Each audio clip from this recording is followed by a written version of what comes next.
Hello and welcome to Innovation World's Young Collaborators podcast series. My name is Nirbhuy Arun and I'm 10 years old. I'm from Richland, Washington, but today I'm hosting this podcast from the outskirts of White River National Forest. Please help me welcome April Surac, who's a brilliant 17-year-old innovator from Cocoa, Florida. She has used her abilities to use machine learning and her drive towards solving the Florida's emotional crisis problems. Please welcome April Surac. Hi everyone, my name is April Surac and I'm here to talk about my two initiatives, Bookoli and NeuraSensa. I live here in Cocoa, Florida, kind of next to Cape Canaveral where rockets are always near me. I'm a junior at West Orange High School, upcoming senior, and I'm really excited to be in this podcast. Thank you. So, how is the weather today in Florida? It's going pretty well. It's usually very hot here, very humid, and now this summer it's extremely humid, sometimes raining, but yeah, it's good. Yeah, we've got a lot of rain up in Colorado. Far too many thunderstorms, like every afternoon. Okay, so let's kick this off. So, your initiative, I've heard, was in Bookoli, was this machine learning app. Like, Yes. it used this machine learning platform to help people with um, neurological ailments like ADHD, right? Yes. Uh, so, one major thing that you will see in most machine learning things are like um, vectorization, and you would see ordinary differential equations. Have a Tell us an example of one of these, a technique that you used. Either it's one of these or one of that, like the ones told now in your platform, Bookoli. Yeah, so one of the main techniques that I used for my platform was natural language processing, which is basically like the interaction between the computer and humans using natural language. So it kind of makes, I guess, like code into language that humans understand. And that was the main technique used for throughout my platform in interpreting different books so that the computer understands and can create like different comprehension quizzes for the user as well as humans understanding like text summarization, sentiment analysis, which is like analyzing the text and determining the tone and emotion of it. And yeah, basically that, as well as there was also the technique I used called tokenization, which is like breaking down text into smaller parts, such as words and phrases. That's basically like testing, keep on like testing and retesting using our machine learning platforms. And basically, it's just to analyze the text more effectively and determining different grammar techniques as well as any like phrases, any like even like different literary techniques such as like metaphors, similes, etc. used in a text. Uh, I have heard of NLP. Thank you so much for that answer. I have heard of this. And how would you use it? Like how do you streamline it? And give us an example of how you streamlined it in your product, Bookoli. Yeah. So how I streamlined it, I guess.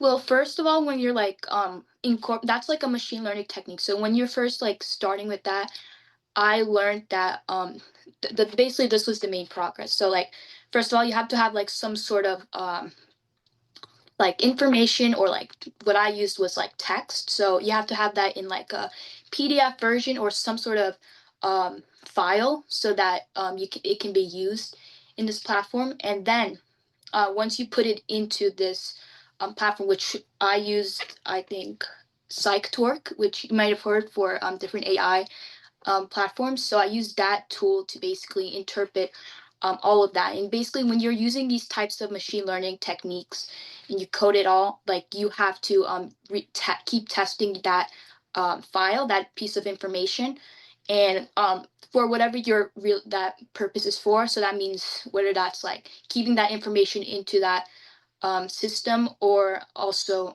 breaking it down, which in my case was like tokenization. So basically, this text out language, and then it goes to that pre-processing stage, and it kind of breaks down different things that need to be broken down.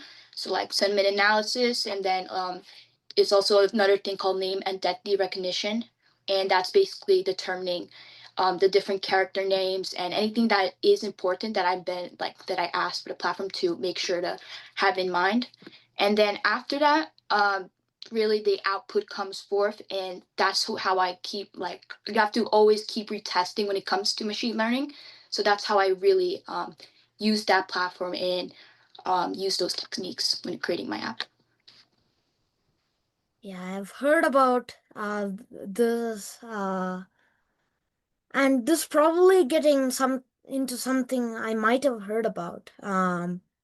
It's have you heard of the term chunking?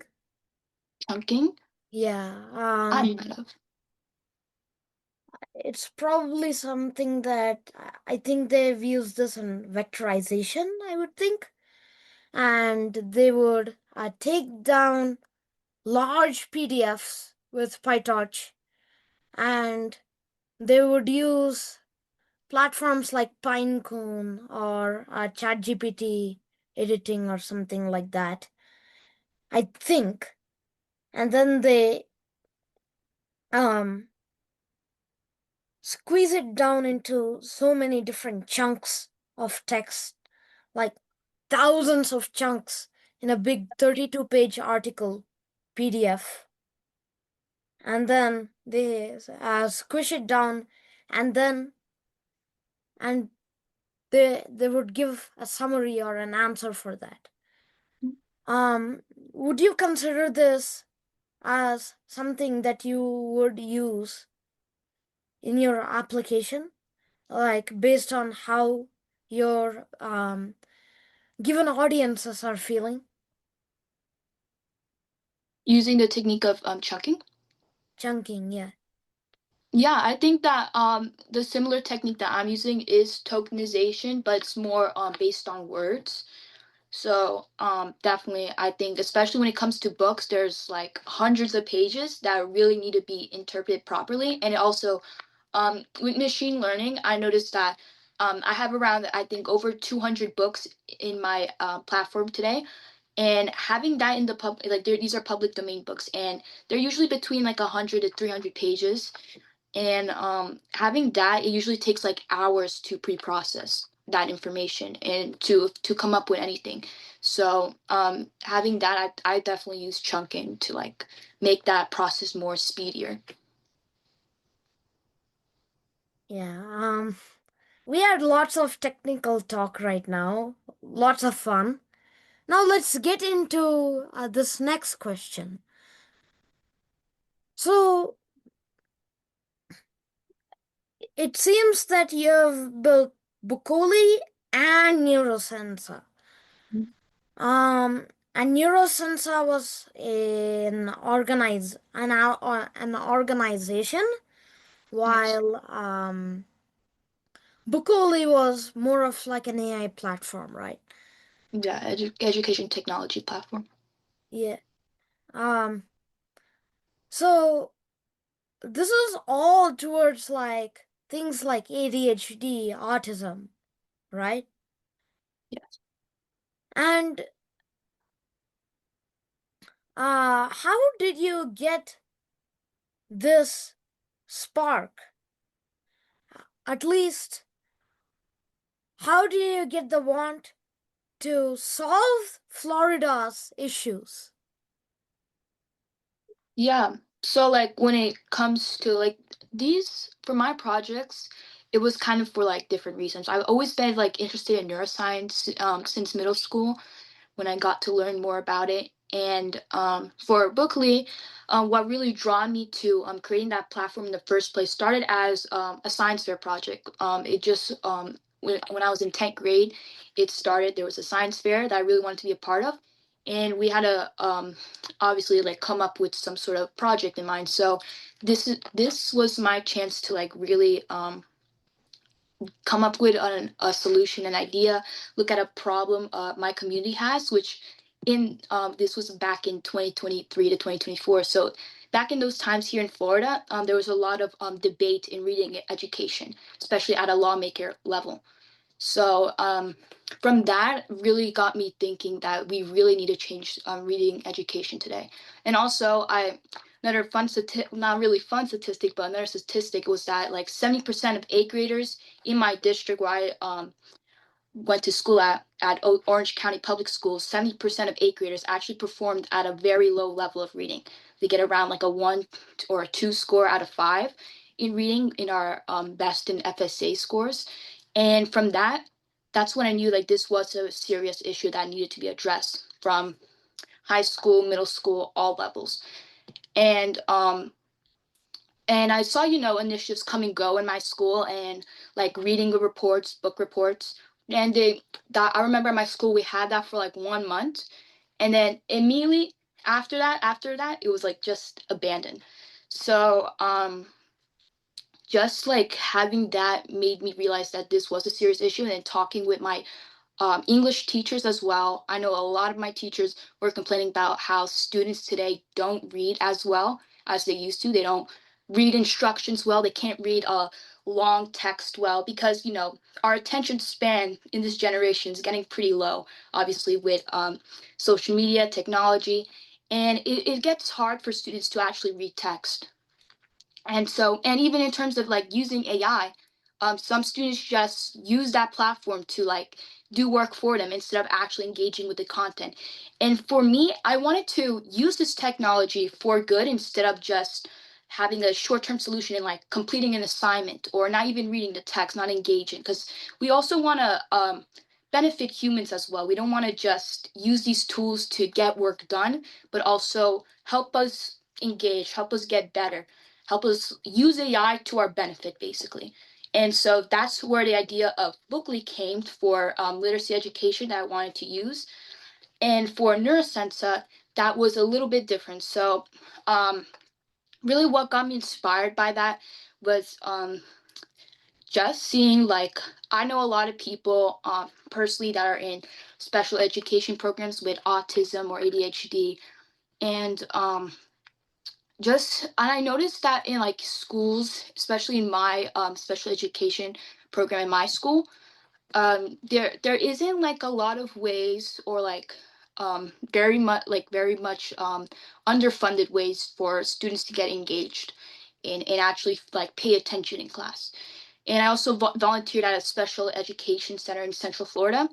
And noticing that, I realized that a lot of the students there loved art, and I wanted to create something that kind of combines my interest for technology and art and create a solution where like students are feeling more engaged and there's like a different they get a different experience when engaging with art. So I noticed that there's students with disabilities that can't properly engage with art, and I wanted to create something where it's um, that increases their well-being and makes art installation, especially in galleries where we don't it's usually just a visual reference, to make it more interactive and incorporating that into more places in special education centers, in art galleries, etc. Wow. That actually answered the next question I was going to ask. Um, but I have another question. Where do you get the confidence that these two projects are actually going to succeed? Yeah, that's a really good question. At first, I did not have a lot of confidence in myself in starting these projects. I am an introvert at heart, and I knew that when you're starting these projects, especially like an organization, you have to talk to a lot of people. You got to network. You have to reach out. In my case with Bookoli, I had to reach out to like schools, to students, to teachers, even to understand how to address the audience I wanted to address. And so I had to talk to these teachers, and at first I was really scared.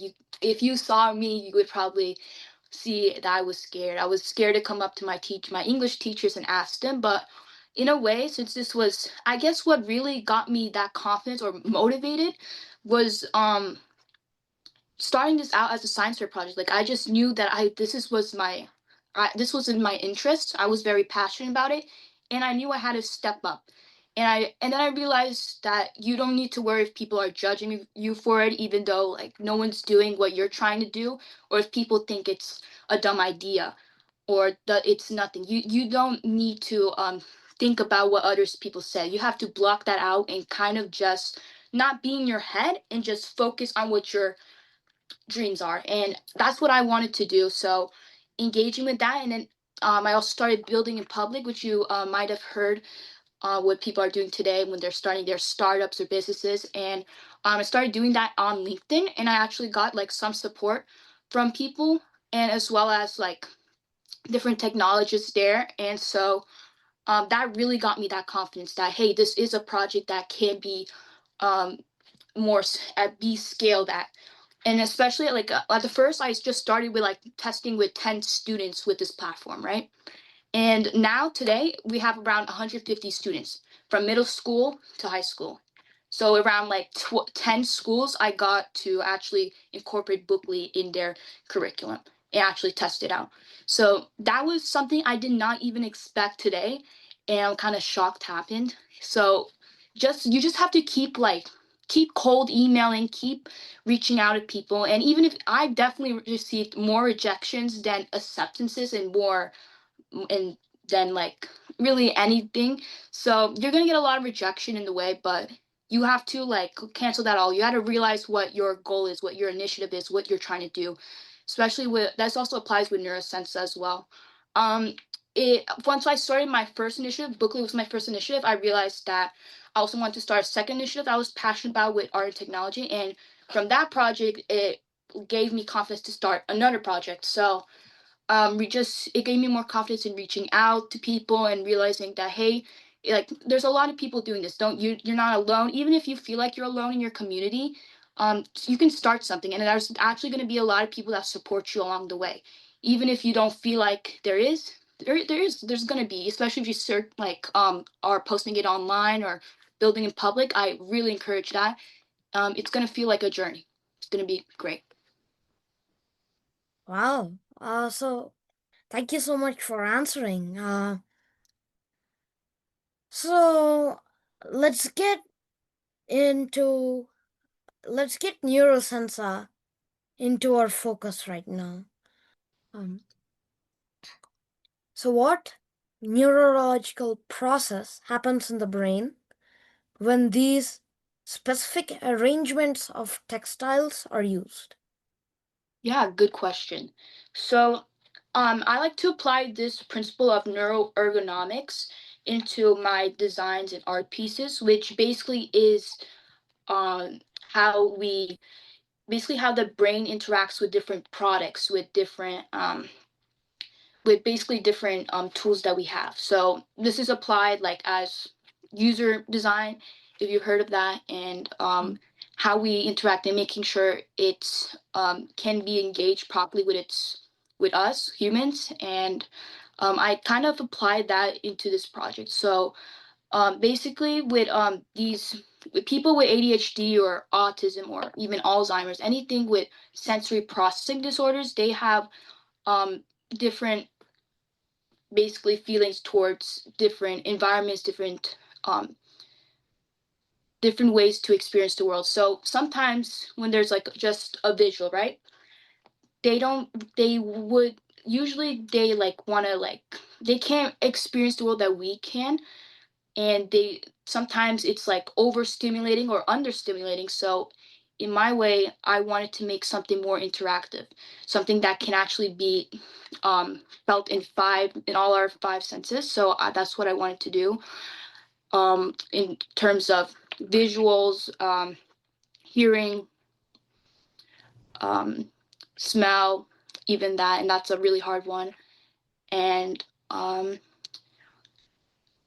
all of that. And I just wanted to, when you incorporate these types of like sensory um, components into these art pieces, it really makes the users people that I found like they felt more calm, more at ease, and they actually felt engaged. So they weren't just a participant in an activity. They were actually like really engaged with it and had fun. Than just like, for example, just drawing. Just if you have like different components in different ways that art can be interacted with, I noticed that people felt more at ease and less like overstimulated, understimulated, and more engaged basically with art. And that actually answers my second to the last question. So, my final question before we wind up. So, you ship out hundreds of kits to at home for kids, right? Yes. And in those kits, you have a specific arrangement of textile. Yes. And what arrangement of the textile is so commonly used and therefore impactful for the users? Yeah, those are really good questions. So these textiles, I have a couple that I usually use for art pieces that I wish I can show right now.